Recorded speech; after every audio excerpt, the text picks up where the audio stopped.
Assalamualaikum warahmatullahi wabarakatuh. Adik-adik, jumpa lagi di video pembelajaran. Pada video pembelajaran sebelumnya, kita sudah belajar tentang hakikat manusia. Sekarang, kita akan belajar tentang dimensi hakikat manusia dan pengembangan dimensi hakikat manusia. Pertama, kita akan belajar tentang dimensi hakikat manusia. Berikut ini diuraikan tentang dimensi-dimensi kemanusiaan yang terdiri dari: yang pertama, dimensi manusia sebagai makhluk individu. Manusia sebagai makhluk individual mempunyai arti bahwa manusia sebagai seorang yang utuh yang tidak dapat dibagi antara kesatuan fisik dan psikis sebagai individual. Manusia merupakan makhluk yang unik atau berbeda antara yang satu dengan yang lainnya. Menurut Ahmadi, manusia sebagai individu memiliki hak sebagai kodrat alami atau sebagai anugerah Tuhan kepadanya. Hak asasi sebagai pribadi terutama hak hidup, hak kemerdekaan, dan hak memiliki.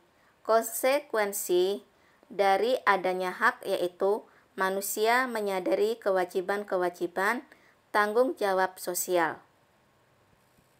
Yang kedua, dimensi manusia sebagai makhluk sosial. Dimensi kesosialan merupakan dimensi yang didasarkan pada tiap-tiap individu yang diharapkan dapat bersosialisasi dengan lingkungannya dan menjalin komunikasi yang baik, di mana dalam kehidupan sehari-harinya tidak menyebabkan perpecahan antara satu dengan yang lain, sehingga tercipta masyarakat yang rukun, aman, dan tentram. Perwujudan manusia sebagai makhluk sosial tampak nyata bahwa tidak pernah ada manusia yang mampu hidup tanpa bantuan orang lain. Manusia hidup saling bergantung, berhubungan, dan saling membutuhkan. Yang ketiga, dimensi manusia sebagai makhluk susila atau bermoral. Susila berarti dari kata su dan sila, yang artinya kepantasan yang lebih tinggi. Persoalan kesusilaan selalu berhubungan erat dengan nilai-nilai.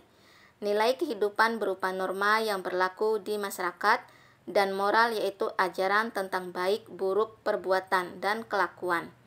Dalam moral diajarkan segala perbuatan yang dinilai baik dan perlu dilakukan, dan suatu perbuatan yang dinilai buruk yang ditinggalkan. Pada hakikatnya, manusia memiliki kemampuan untuk mengambil keputusan susila serta melaksanakannya, sehingga disebutkan manusia itu adalah makhluk susila. Yang keempat, dimensi manusia sebagai makhluk beragama atau religius. Pada hakikatnya, manusia adalah makhluk religius. Beragama merupakan kebutuhan manusia karena manusia adalah makhluk yang lemah sehingga memerlukan tempat bersandar. Manusia sebagai makhluk beragama mempunyai kemampuan menghayati pengamalan diri dan dunianya sesuai dengan keyakinannya masing-masing. Pemahaman agama diperoleh melalui pelajaran agama, sembahyang, doa-doa, maupun meditasi. Di dalam masyarakat Pancasila, meskipun agama dan kepercayaan yang dianutnya berbeda-beda, diupayakan terciptanya kehidupan beragama yang mencerminkan adanya saling pengertian, menghargai, kedamaian, ketentraman, dan persahabatan. Selanjutnya, pengembangan dimensi hakikat manusia. Untuk pengembangan dimensi hakikat manusia, yang pertama yaitu perkembangan dimensi keindividuan.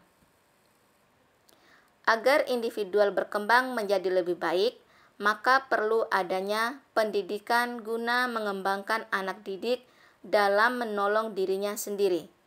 Untuk menolong dirinya tersebut, anak didik perlu mendapatkan pengalaman dan mengembangkan aspek kognitif, yaitu kapasitas pikir dan daya intelektualitas untuk menggali dan mengembangkan, serta menguasai ilmu pengetahuan dan teknologi.